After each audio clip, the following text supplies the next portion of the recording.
saúde. Roupa cheia.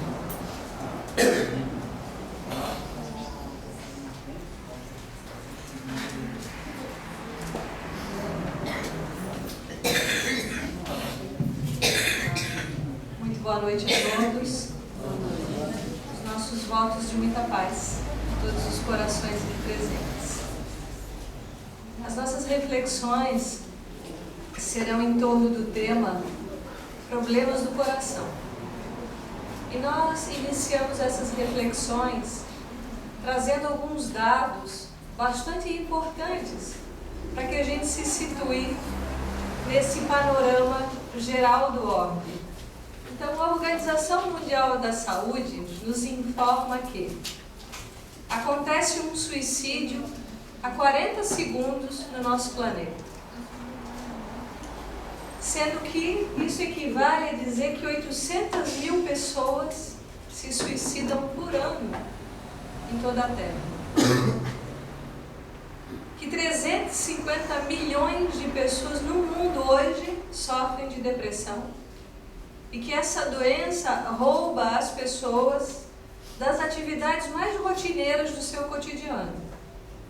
E mais, a Organização Mundial da Saúde diz que o Rivotril é o medicamento mais consumido no mundo e que é o segundo do ranking no Brasil. Que 243 milhões de pessoas consomem drogas em todo o planeta. 243 milhões. E que 200 mil pessoas morrem por ano por overdose. Que 3,2 milhões de criaturas são abortadas nos países em desenvolvimento. 3,2 milhões. Que 8 milhões de mortes acontecem através do câncer. Esse é o panorama atual do nosso planeta. Está todo mundo de olho grande, eu não sei porquê. Que 3 mil mortes acontecem diariamente por vítima de acidentes de trânsito, na sua maioria por imprudência. Então, diante desse quadro, onde a gente analisa, né, esses números estrondosos, falando dessas diversas formas muito brutais de desencarnação, será que já foi mencionado aqui o que mais ceifa a vida das pessoas? Será que são essas doenças e será que é esse tipo de morte que é a maior causa de desencarnação no planeta? O que vocês acham? O que mais mata? Será que é o câncer? Será que é o suicídio? Será que são as mortes violentas? Por incrível que pareça, não é nenhuma dessas coisas. Mas as doenças que mais ceifam as pessoas encarnadas são os problemas de ordem cardiorrespiratória, especialmente os cardíacos. E o mais curioso é que isso acontece nos países desenvolvidos.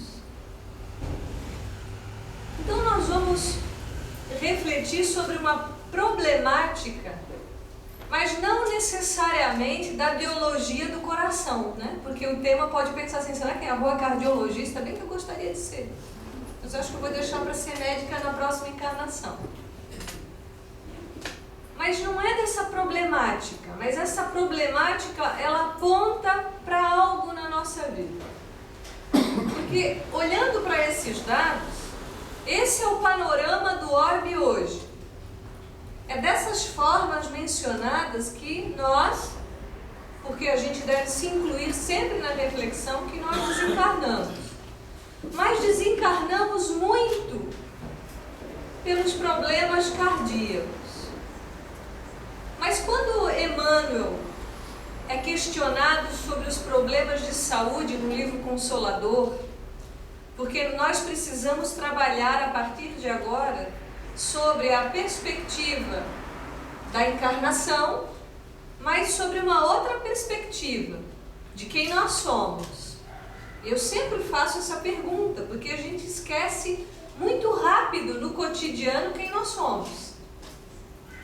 Porque quando nós somos questionados, quando alguém nos pergunta quem você é, muitas vezes a gente vai nominar a profissão, o nome, né? Mas nós não somos isso que nós aparecemos ou aparentamos. Nós somos algo que se esconde por trás de toda essa roupagem.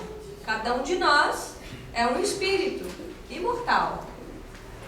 Então Emmanuel é questionado porque esse panorama, muitas vezes trágico, dessa terra, que é fruto das nossas escolhas, isso não é novidade. Então Emmanuel é questionado no livro Consolador, na questão 23, entre a dor física e a moral, qual das duas faz vibrar mais profundamente o espírito humano? E eu pergunto, né, a vocês, quem aqui nunca teve uma dor física? Todos nós já tivemos, né? E vamos continuar tendo, porque isso é da natureza do corpo. Mas Emmanuel é perguntado, entre a dor física e essa dor interna, essa dor íntima, qual das duas faz vibrar mais profundamente o espírito humano? Daí ele responde belamente que há uma grande diferença entre a nossa vida material e a nossa vida espiritual. E ele fala assim: podemos classificar o sofrimento do espírito como a dor realidade e a dor do corpo como uma dor ilusão. E ele segue: em verdade, toda dor física colima o despertar da alma para os seus grandiosos deveres, seja como expressão expiatória, está explicando já por que nós sofremos assim fisicamente, como consequência dos abusos humanos, ou como uma advertência da natureza material do dono desse organismo. Ele falou muitas coisas já nessa resposta, certo? Então ele está dizendo que muitos desses processos físicos que nós experimentamos, nós todos, pode ser uma expiação. Ou seja, eu tenho um débito frente à lei divina e muitas vezes eu vou sofrer fisicamente para equilibrar, para me harmonizar. Mas é curioso que muitas vezes nós adoecemos uma vez, duas, três, e nós não aprendemos com essa dor. Mas ele fala que às vezes essa dor que sofremos fisicamente, ela é fruto do abuso, do uso excessivo de coisas que vão gerar dano nesse corpo. E ele fala, e muitas vezes também, essa dor que nós sentimos é uma pálida advertência para que o dono desse corpo preste atenção naquilo que ele tem feito. Quem é o dono desse corpo? É o espírito, certo? Porque é importante isso ficar claro. O espírito que sou ganhou de presente nessa encarnação esta casa, essa roupagem. Nós podemos mudar de moradia, de país, mas nessa encarnação eu não vou mudar de corpo. Então, se Deus, na sua grandiosa bondade, ele diz, bem, nessa vida, a Rô vai ser a Rô e vai ter essa embalagem. Ela pode cuidar bem desse corpo para ter uma vida saudável e esse corpo servir ao espírito que ela é, ou ela pode fazer o contrário. Ela pode abusar desse corpo, usar indevidamente desse corpo, ter uma relação com esse corpo como se ele fosse um burro de carga que só está a serviço, sem pensar que esse corpo é um instrumento. Então Emmanuel fala, na sequência da resposta, que todos os processos que nós vamos vivenciar quanto aos desequilíbrios e dores e doenças são uma parte fenomênica do processo. Porque é bom lembrar que de alguma coisa nós vamos desencarnar, certo? Pode dar qualquer coisa nesse corpo, porque uma hora nós vamos precisar partir. Mas é importante que a gente lembre que nós vamos ter uma data de partida daqui. Ela é uma data, entre aspas, exata. Eu posso até ganhar um pouquinho mais de tempo, dependendo de como eu vivo, de que hábitos eu tenho, mas eu também posso sair antes e responder gravemente por isso. Então veja que a vida, ela é muito precisa, mas a parte física, ela é fenomênica. É natural que o corpo se desgaste naturalmente. Não é assim que a gente vê uma pessoa de idade já bem mais avançada, parece que é uma chama que vai se apagando. Porque o corpo depaupera, os órgãos se desgastam e assim esse corpo vai perdendo a sua vitalidade para que o espírito encontre também condições de se desvencilhar dessa matéria que não oferece mais condições. Mas às vezes nós deixamos esse corpo sem vitalidade muito cedo. E nós respondemos por isso. Porque tudo é um empréstimo de Deus. Tudo. Ele é muito bom para conosco. Mas muitas vezes nós não compreendemos. Mas enfim, Emmanuel vai concluir dizendo então que a dor física é um fenômeno que nem sempre vai nos despertar, mas que essa dor íntima, ela é essencial em todos nós. Então, por exemplo, nós herdamos uma biologia dos nossos pais, certo? Nós herdamos uma genética dos nossos pais e nessa genética vem algumas tendências. Sim ou não? Às vezes o pai tem um problema ou a mãe tem um problema e a possibilidade de manifestarmos isso na nossa máquina física, ela é potencialmente real. Mas não é uma sentença. Vejam o que a nova biologia diz. Um dos grandes biólogos da atualidade, que é Bruce Lipton, ele diz o quê? Que nós podemos, inclusive, com a nossa capacidade mental bem dirigida, remodelar, inclusive, a nossa genética. Quando Jesus diz para nós que é dentro de nós que está o reino de Deus, ele não está brincando.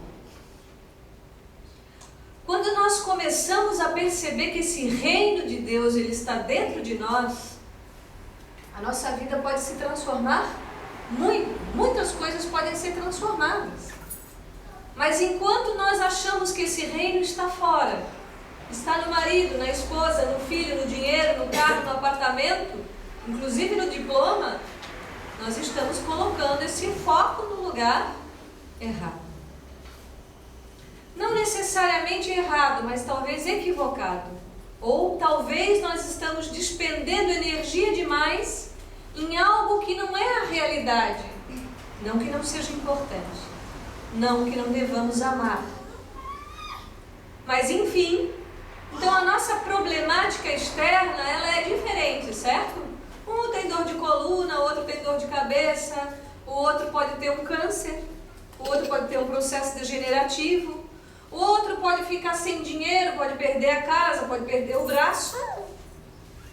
Mas essencialmente nós sofremos por um motivo. Nós sofremos por egoísmo e por orgulho. Isso é essencial. E muitas vezes a gente pode até perder coisas. Quantos de nós aqui já não passaram por algum tipo de revés? Por uma perda? Mas o que nos faz mudar e o que mais nos toca no coração são as relações. Por isso que Jesus aponta para a área do coração também. Jesus fala muito do coração nas nossas vidas, ele não fala do cérebro. Mas Jesus, inclusive quando ele fala conosco, ele fala na segunda pessoa. Em nenhum momento ele fala assim, quando ele fala para a multidão, ele diz, ouvi, tipo, ouve tu, a tua fé te curou, vinde. Ele fala na segunda pessoa, isso quer dizer que Jesus está falando pessoalmente, Ele fala para mim. Por isso que quando nós estamos num momento de reflexão, a fala primeiro é para mim. Não adianta eu pensar em quem não está aqui, não era para estar. Jesus fala para mim. Jesus fala ao meu coração. Para que nós comecemos a perceber que tudo o que acontece exteriormente é fruto de alguma desarmonia dentro. Nós somos extremamente incentivados a fazer as excursões.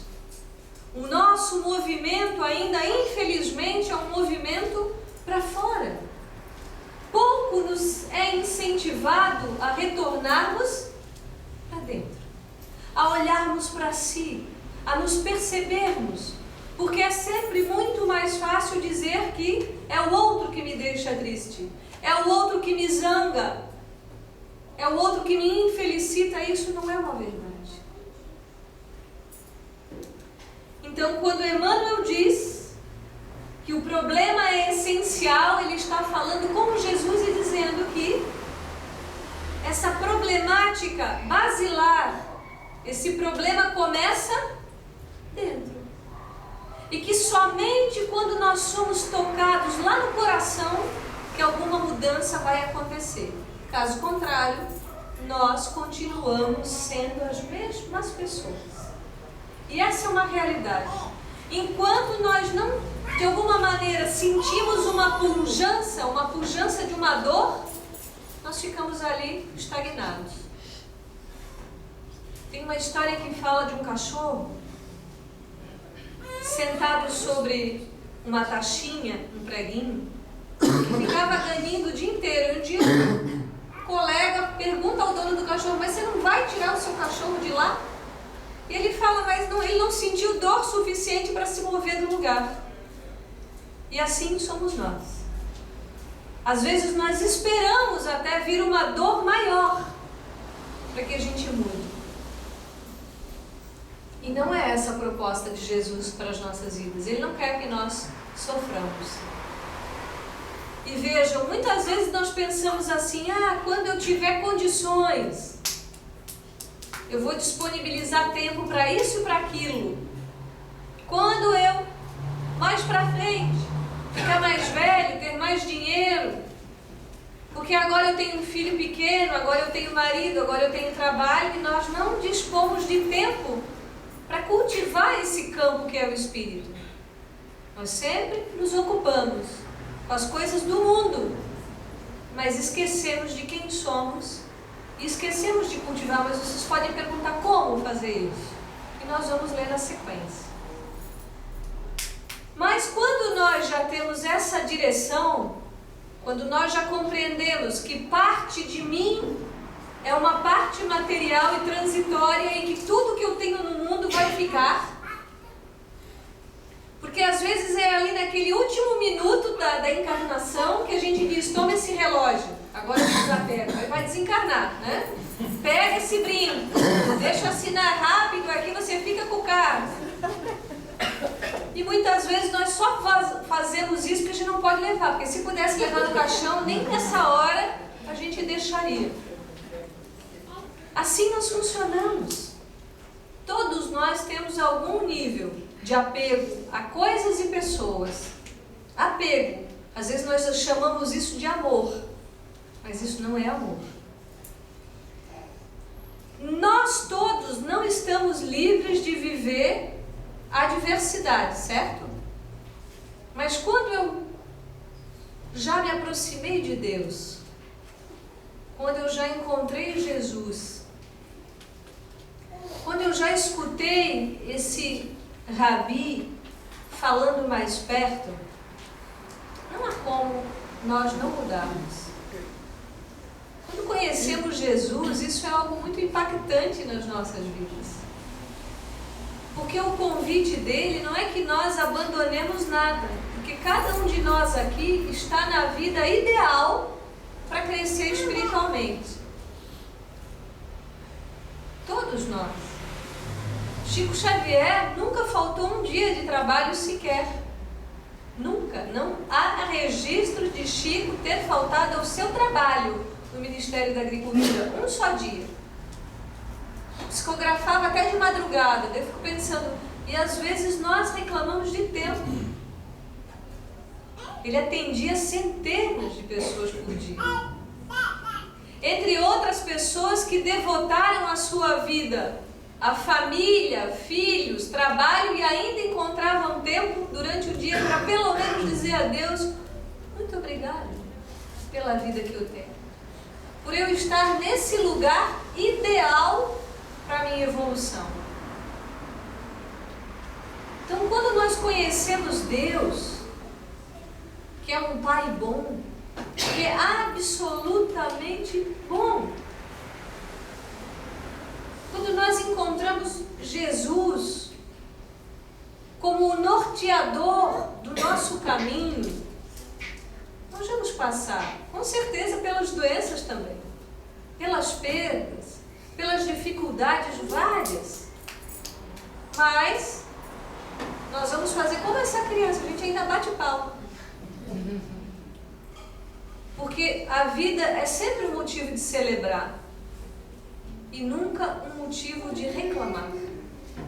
Porque às vezes mais para frente nós compreendemos que a pedagogia divina às vezes é tirar alguma coisa desse filho rebelde, como se Deus dissesse para nós: agora não é a hora de você ter isso.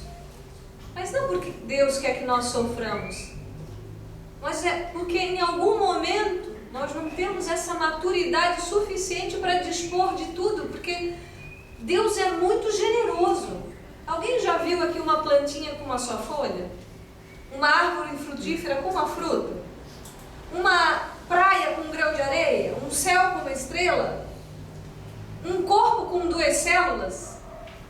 Tudo que Deus faz é muito. Ele é extremamente generoso.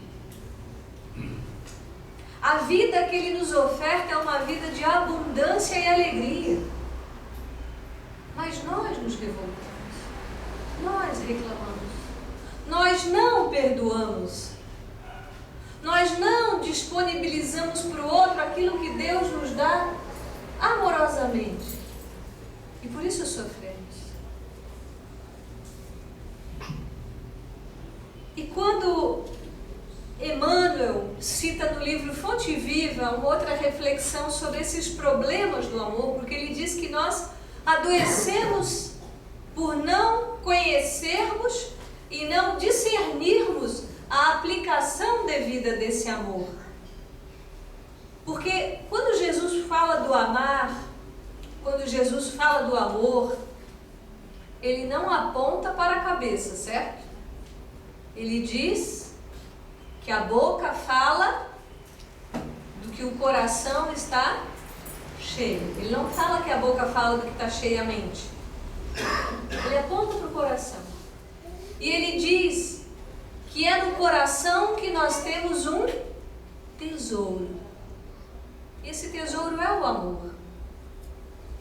Só que muitas vezes nós confundimos amor com várias coisas. Na Universidade do Rio de Janeiro, numa das universidades muito famosas, foi feita uma pesquisa onde os universitários foram questionados acerca do que é o amor. Universitários, adivinha o que 70% respondeu? Que amor é a ação sexual. Essa é uma expressão do amor. Mas amor não é só isso. Muitos casais se amam muito sem ter sexo. E muitos têm sexo e não tem nada de amor. Porque é uma ação só biológica. Não há uma troca amorosa. Não há uma troca de respeito. Há uma troca fisiológica. Isso os bichos também fazem. Mas o que eu sou? Eu sou um animal numa racionalidade. Eu sou um animal pensante. Eu não sou um animal que não tem um pensamento retilíneo. Esse pensamento faz toda a diferença, porque é através desse pensamento que eu penso. Eu faço para o outro aquilo que eu gostaria que o outro me esse é o proceder que Jesus nos indica na vida. Se eu não quero magoar, se eu não quero ser magoado, eu não vou magoar. Isso gera saúde para o coração. Por que os problemas cardíacos acontecem com as pessoas que moram em países desenvolvidos, que teoricamente não tem problema, né? Tem uma vida social estável, tem saúde, tem educação, não falta o básico, mas falta exatamente o coração, falta o sentimento, falta o processo empático de se colocar no lugar do outro, falta estabelecer relações amorosas e respeitosas. Mas vejamos na sequência que Emmanuel vai dizer que nós adoecemos esse amor quando nós nos tornamos avarentos, egoístas, orgulhosos. Isso é um aspecto doente do amor nas nossas vidas. E que expressões maiores, por exemplo, quando nós refletimos sobre a política, que deveria ser uma ação de bem comum para todos nós vemos pessoas dentro desses cargos também agindo assim. Mas o problema, eu vou afirmar aqui, o problema não é a Dilma. O problema é esse coração aqui, eu. Porque lá em cima é só um reflexo dessa comunidade toda de corações que não está em harmonia ainda. Porque é muito fácil botar a culpa no governo. No dono da empresa, na mulher, no marido, nos filhos, no vizinho, no dirigente do centro, no palestrante, no ouvinte. Mas trazer o olhar para mim. Essa é a nossa tarefa. Esse é o chamado de Jesus para nós. Esse é o expediente que Ele nos coloca, porque o Evangelho é um caminho redentor nas nossas vidas. E mesmo que caminhe ao meu lado pessoas muito reticentes no mal, porque às vezes nós refletimos a respeito do outro, né? Puxa, mas aquela pessoa não muda nunca. Mas Deus não é inexorável no sentido de dizer assim, não, esse filho rebelde vai ficar assim por toda a eternidade. Isso não existe. Porque Deus dentro de nós, Deus em mim, é tão irresistível que Deus está em mim. Que um dia nós cansamos disso. Nós cansamos de adoecer. Nós cansamos de sofrer. Nós cansamos de brigar. Nós passamos a desejar uma vida feliz. Uma vida harmônica. Uma vida em Deus. Em qualquer lugar que eu esteja, cozinhando, lavando, passando, trabalhando, na rua. Porque quando eu passo a derramar lágrimas por Deus, ao ponto de me sensibilizar com as coisas mais simples, porque Deus está em qualquer lugar, Deus não está nesse centro espírita. Deus está em tudo que Ele criou. Esse carimbo divino está em toda a sua criação. E principalmente em nós.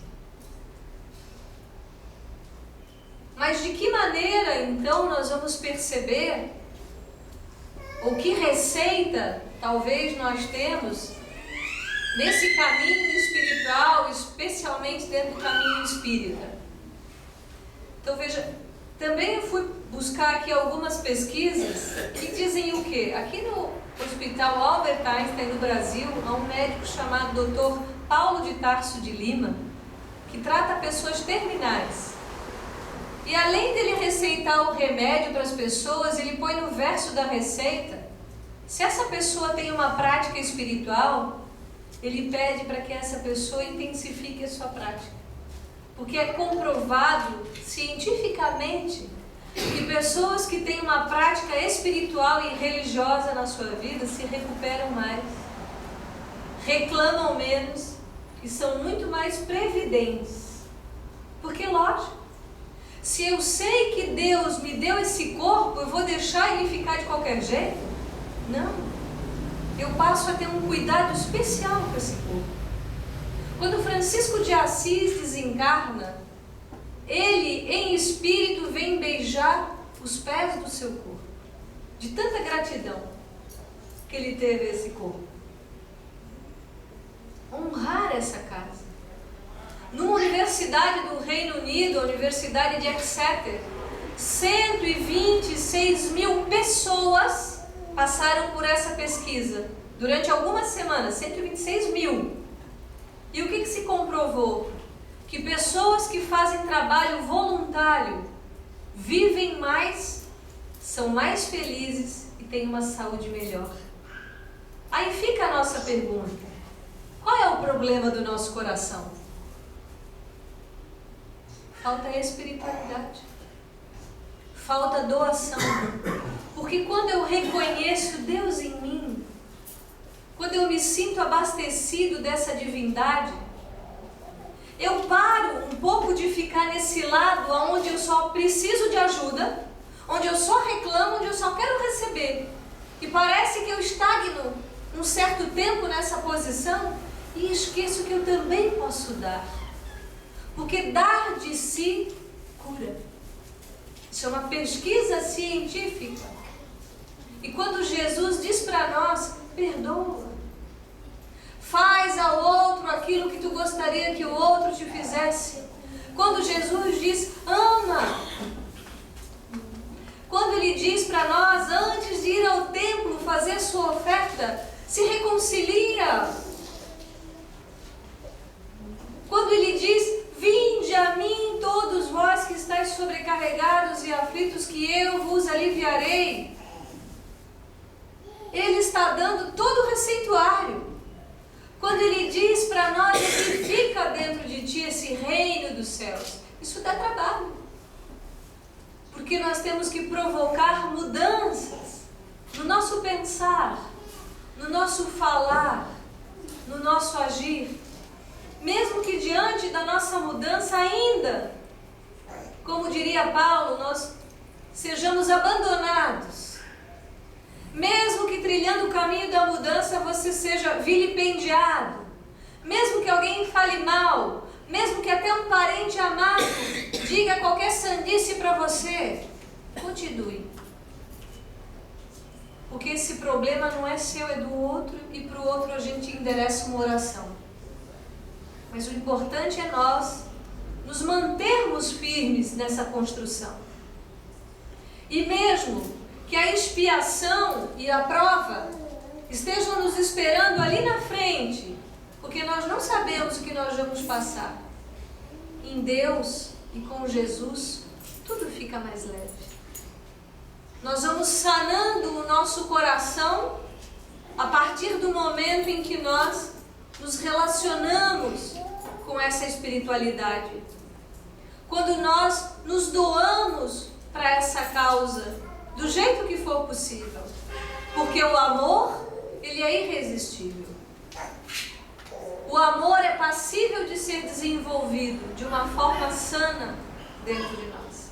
E é somente isso que nos cura. Então, irmãos e irmãs aqui presentes, porque somos esses irmãos e irmãs, diante dos laços que Deus nos conferiu quando nos criou. Não existe diferença entre nós. Estamos todos muito próximos.